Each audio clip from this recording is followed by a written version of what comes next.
Welcome back to RXMuscle's Iron Road to the Olympia 2018, brought to you by Redcon One.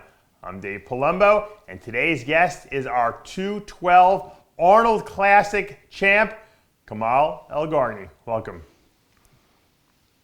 Hey. Hey, Dave. How are you? Good. You're the Arnold Classic champ. Can you believe it? A year ago today, we were talking about how they wouldn't give you a pro card. Now you're the champ. It's crazy. It is crazy. I mean, the world is all the way it's going. The world is going crazy, but I'm one of the things that's the crazy things happening, which is yes. You're a big success story, though. You've had you've been doing this a long time. We've talked about this in the last interview. You started young. You won you won the world championships a bunch of times. You were, I guess, suppressed for a while. They wouldn't give you a pro card. You got the pro card, and your first show, you win the Arnold Classic. I mean, but I got to just tell you this. You won it. A lot of people were talking. There was a lot of hype. Now going into this Olympia, we haven't really heard your name mentioned. Is that maybe it's because you live over in England? Is that depressing to you, or do you like being the underdog where people aren't really talking much about you? Well, to be honest, it is. I mean, they're not maybe much talking about me, but that's what I would like. Don't talk about me until you see me on stage. Yeah. You talk to me that day, and I don't like to mention a lot of I've seen some of the guys that talk like they said they're gonna do this, they're gonna do that, but you never know what's gonna happen the day. That's the day. Right. Now, it's. I always like to ask people what they do during prep. You obviously have family in Libya. We talked about this before, and you were over there a little bit visiting. And that's hard because when you travel, when you're dieting, I got to imagine that it disrupts your whole schedule, huh? It is, Dave. I mean, it is hard. It is really hard. The good thing is because I've got gyms over there, so when I go there, like I'm going, it's the only way. It takes me time. I mean, the flight from England to Libya is not far, which is about 3 hours flight. And because of the problems, we have to get some flight connection. So it will take us one day. It is hard, but I mean, for the Olympia, it's nothing hard. It's when you go to that stage, you're gonna do everything as possible to get there. I mean, it is like in my mind, and it's worth it. Yeah, well, I can see you're genuinely, happy about the fact that you've qualified for the Olympia, which was a goal of yours for a long time, and that you're going there, and that you're going to actually get up on that stage with the best of the best, Flex Lewis and company. And it doesn't seem like anything really bothers you at this point, huh? To be honest, no, nobody bothers me, because I know I've done what I have to do, and I've done the way I need to be, and I am bringing a better physique. What you've seen me at the Arnold, it's going to be a lot much better. Why is it going to be better? What have you done that's changed? Because I know you always train hard, Yeah, always train hard, but it's because when we started preparing for the Arnold, I was a little bit off, and then we kept going from the Arnold from that point to be better. So I mean, it did help me to keep going. Right. And I feel like a lot of roundness on my muscles, or thickness, fullness. It is the prep with Chris, as you know. Like with Chris, it's like every day something different every day. I mean the prep for the Arnold, the nutrition wise, it's a bit different. Like for the Arnold, we had like red meat. For this one, I've never touched the red meat. So just like eating salmon and white fish and chicken. So it is something different, but it works for me, looks better. He's more confident because we've worked before, so he knows more my body. Right. So I am really, really happy with the result. What I've got, I think I'll be looking as best I've ever looked ever. Now, being an Arnold Classic champ now, when you go back to your country in Libya, are you received with a lot of I guess you could say hype and hoopla? Are you a celebrity over there? Do they know who you are? Oh yeah. I mean, to be honest, at the Arab countries, at the Arab world, they know who I am big time as an amateur. They know because I've been traveling. I've been doing a lot of amateur shows, and I've been winning, like as you know, every single amateur shows, and that they know who I am. But I think even like some in Europe, because we used to travel in Europe when we do the world champion and everything, and the only things which is America is the most important. I think America, there's some of the Americans, they knew me when I did the Arnold, but Right. they're gonna know me much better when I do the Olympia. Now, you had informed me, and I don't keep up on the news. I try not to watch the negative news, but I know there's a lot of unrest in Libya right now. There's, fighting in the streets and people getting injured and killed. And I know your family's still over there. Is that causing a little bit of disease? Yeah, This is the problem. I feel a bit disappointed the last 2 days because my family was still there. My kids, my wife and kids and a family. So they hopefully they're gonna come back this Friday. But it's something kicked off the last 3 days. Yeah. And I've been I'm telling you, it's massive bombs and killing and a lot of things.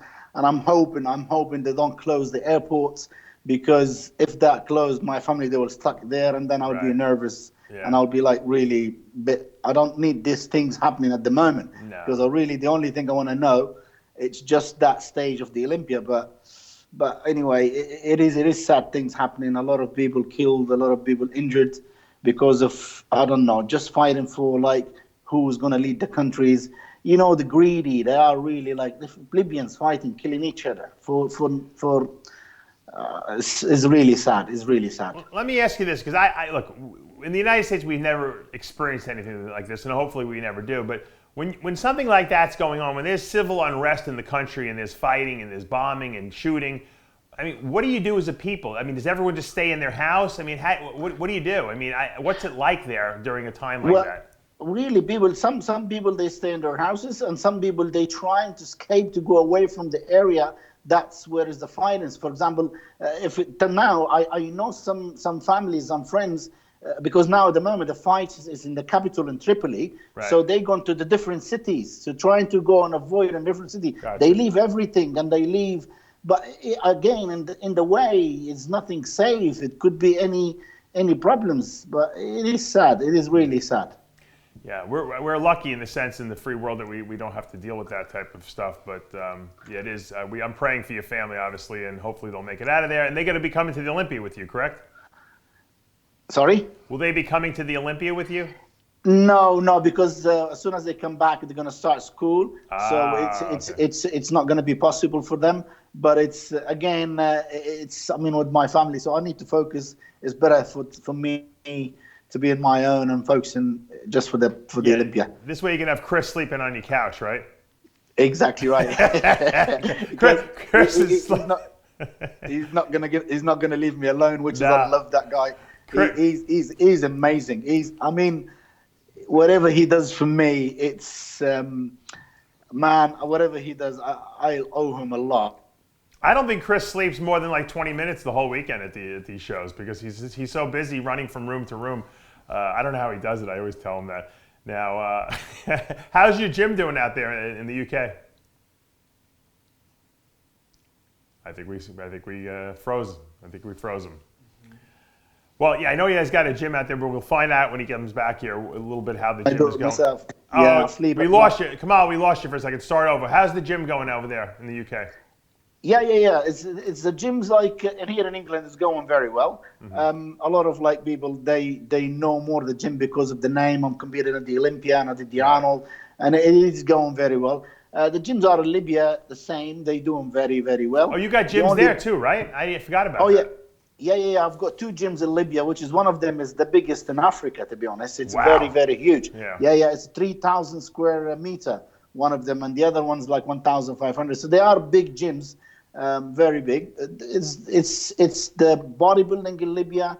It's very, very big. Everybody loves to be in training, and it is big. Yes. What does a typical gym membership cost in Libya? Sorry. What does a typical gym membership cost in Libya? Well, to be honest, membership is around, I would say, $50 a month. That's expensive. That's more expensive than the United States, that's for sure. Yeah. Wow. It's about $50, and it's packed. It is really? Packed. It's very, very big. The only problems at the moment we're facing because of the exchange rates, when is the problem, the dollar is supposed to be 1.2, at the moment 6.5. So that's the Libyan money is not worth, it's very, very low. So Right. Interesting. So do you make more money off your Libyan gyms than you do the UK gym? Oh yeah, definitely. In Libya, because you know the tax we pay, less tax. The bills all like very low, especially the rent and all that. So Libya, it's we don't pay tax. Whatever we own, it's yours. Oh, that's great. I think Oh, if yeah. you don't mind getting bombed every once in a while, you can make a lot more money in Libya, that's for sure. Oh yeah. To be honest, we doing a good. Before, like we used to do a very good business, especially for like not just from the gyms, because I do sell like gym equipment, supplements, or whatever. Oh, really? All right. We used to do a lot of good business. At the moment, we still do, but it's not as good as before because of the exchange rate. Right. Well, hey, congratulations on all the accolades you have over there, and good luck at the Olympia. Obviously, we're going to see you in Las Vegas in about 2 weeks, and you'll be pushing Flex Lewis to the end of time, because this is going to be his last 212 Olympia. Obviously, getting up on stage has to be a dream with Flex and facing off against him. Well, I mean, Flex, he's a very good friend of mine. I mean, it'll be great to be with him on stage and with the other guys as well. I mean, this year, I think, Dave, I don't know if you agree or not, the Olympia 212, I think is going to be the best year because of the names. Yeah, it's going to be very excited. So it's going to be a war. And I'm telling you, I'm not going to be easy over there. I wouldn't doubt it. People underestimated you at the Arnold. You wound up coming out as the champ at your pro debut. This is show number 2. I don't expect to see anything less than your best up on that stage as well. So good luck, Kamal, and we'll see you in Vegas. Thank you very much. That was really great, and nice to see you, and hopefully I'll see you soon, inshallah. Absolutely, and that's going to take us to the end of another episode of RXMuscle's Iron Road to the Olympia 2018, brought to you by Redcon One. I'm Dave Palumbo. We'll see you next time. Thanks, Kamal. Thanks, Dave. Thank you very much. That was a great. Good luck to the next 2.